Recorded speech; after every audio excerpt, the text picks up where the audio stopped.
आपका स्वागत है। तो दोस्तों, चैनल पर पहली बार आए हैं तो लगे हाथ सब्सक्राइब करें ताकि आपको नए नए अपडेट मिलते रहें। तो केंद्र सरकार ने 7वें वेतन आयोग के तहत केंद्रीय कर्मचारी और पेंशनरों के लिए महंगाई भत्ता डीए में 4% की वृद्धि घोषणा की है, जो 1 जुलाई 2024 से लागू होगी। इस वृद्धि के बाद महंगाई भत्ता अब 46% से बढ़कर 50% हो जाएगा। महंगाई भत्ते में सुविधा consumer prime index CPI IW के आधार पर किया गया है, जो देश में महंगाई की दर से दर्शाता है। इस वृद्धि का उद्देश्य कर्मचारियों को काम करने की शक्ति को बनाए रखता है, जिससे कि वे महंगाई भत्ता के बढ़ते असर से निपट सकें।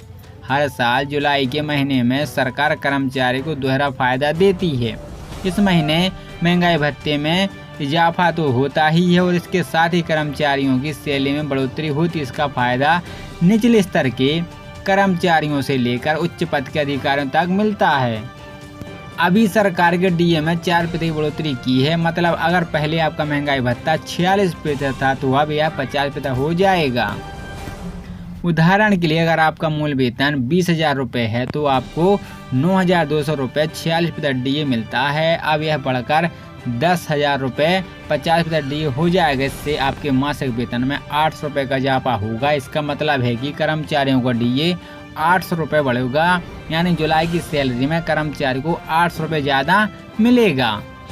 पिछली बढ़ोतरी अक्टूबर 2023 में सरकार ने 4% की वृद्धि की थी, जो जुलाई 2023 से लागू हुई थी। उस पर महंगाई भत्ता 42% से बढ़ाकर 46% हुआ था। सरकारी कर्मचारी और पेंशनरों को लाभ। सरकारी कर्मचारी और पेंशनरों को महंगाई भत्ता डीए में 4% की वृद्धि से बड़ा फायदा होगा। इसमें करीब 48.67 लाख केंद्रीय कर्मचारी और 67.95 लाख पेंशनरों को लाभ होगा। कैसे फायदा होगा? महंगाई भत्ता कर्मचारियों की तनख्वाह का वह हिस्सा है जो उन्हें महंगाई प्रभाव से बचाने के लिए दिया जाता है। इसमें उनकी मासिक आय में सीधी बढ़ोतरी होती है। जैसे कि बढ़ोतरी लागू होगी, कर्मचारी की आय में वृद्धि हो जाएगी, जिससे उनके काम करने की शक्ति में बढ़ेगी। यह बहुत खास से उनके कर्मचारियों के लिए महत्वपूर्ण है, जो अपने दैनिक ज़रूरतों को पूरा करने के लिए महंगाई भत्ता निर्भर है। सोचिए कि अगर आपकी तनख्वाह में अचानक से थोड़ी वृद्धि हो जाए तो इसको आपकी जेब में हर महीने कुछ अतिरिक्त पैसे आ जाएंगे। यही काम महंगाई भत्ता करता है। कर्मचारियों को महंगाई से बढ़ते दबाव से थोड़ी राहत देने के लिए दिया जाता है, ताकि अपनी ज़रूरत को पूरा कर सकें। इस तरह की बढ़ोतरी सरकारी कर्मचारियों और पेंशनरों के लिए आर्थिक दृष्टि से काफ़ी राहत लेकर आती है। उनके खर्चे को संभालने में यह मददगार साबित होती है और उन्हें महंगाई से बेहतर तरीके से निपटने की शक्ति मिलती है। महंगाई भत्ता डीए क्या है? महंगाई भत्ता एक वेतन का हिस्सा है जिसे महंगाई भत्ते के प्रभाव को संतुलित करने के लिए दिया जाता है। भत्ता केंद्रीय कर्मचारी के लिए वर्ष में 2 बार बढ़ाया जाता है, 1 जनवरी और 2 जुलाई में। इसकी गणना का फार्मूला 7वें वेतन आयोग की दिशा के अनुसार निर्धारित किया जाता है। सरकार के पहल न केवल कर्मचारियों को आर्थिक लाभ पहुँचाते बल्कि उन्हें कर्मचारियों से निपटने में मदद करते। इस वृद्धि से सरकारी खजाने पर भी काफ़ी बोझ पड़ेगा, लेकिन यह कर्मचारी पेंशनरों के जीवन में स्तर को बनाए रखने के लिए आवश्यक कदम है। केंद्रीय कर्मचारियों को जुलाई 2024 से महंगाई भत्ते का बेसब्री से इंतजार कर रहे थे। उन्हें 2014 से उनके वेतन की सतह 50% तक डीए दिया जा रहा था और बढ़ोतरी की ऐलान की घोषणा भी जल्दी ही होने वाली है। यदि आप केंद्र सरकार के कर्मचारियों और 2024 में बढ़ोतरी की जानकारी चाहते हैं तो इस आर्टिकल को ध्यान से जरूर पढ़ें।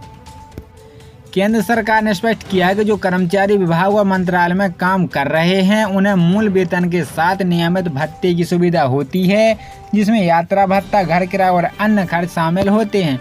50% डीए केंद्र कर्मचारी को डीए आखिर भारतीय सूचकांक द्वारा बढ़ाया जाता है और इसका मासिक रूप अधिकांश वेबसाइट के मध्य से तैयार किया जाता है। सरकार ने कुछ वर्षों में 4% डीए बढ़ाने का पैटर्न अपनाया है, जिसमें अपने कर्मचारियों को 40% डीए एवं 4% डीए की वृद्धि के साथ वर्तमान में 50% उपलब्ध कराया जा रहा है। डीए बढ़ोतरी समाचार 2024 नया अपडेट। सातवें वेतन आयोग के अनुसार कर्मचारियों को मासिक वेतन तय करने के लिए एक महत्वपूर्ण दस्तावेज एवं सरकारी वेतन और अन्य भत्ते तैयार करने के लिए दस्तावेजों का पालन किया जाता है। सातवें वेतन आयोग के अनुसार वर्ष में 2 बार डीए में बढ़ोतरी प्रदान करने की उपलब्ध मौजूद है। 50% तक की डीए वृद्धि न का विशेषज्ञ विनियम। जो कर्मचारी वर्तमान में 50% डीए प्राप्त कर रहे हैं उन्हें अपने आने वाली वृद्धि में कठिनाई का सामना करना पड़ेगा। डीए संरचना को पुणे से संशोधित करने के 0% से प्रारंभ किया जा सकता है। 2024 में सातवें वेतन आयोग की डीए भुगतान तिथि अखिल भारतीय सूचकांक की ओर से हर महीने इसे तैयार किया जाता है और 1 महीने की डीलिंग जारी होती है। उदाहरण के लिए जैसे अगर आप जुलाई महीने के सूचकांक देखते हैं तो इसके लिए आपको सितंबर महीने का इंतजार करना होगा। सूचना जारी होने पर सरकार अचानक कर्मचारी को डीए वृद्धि घोषणा कर देगी।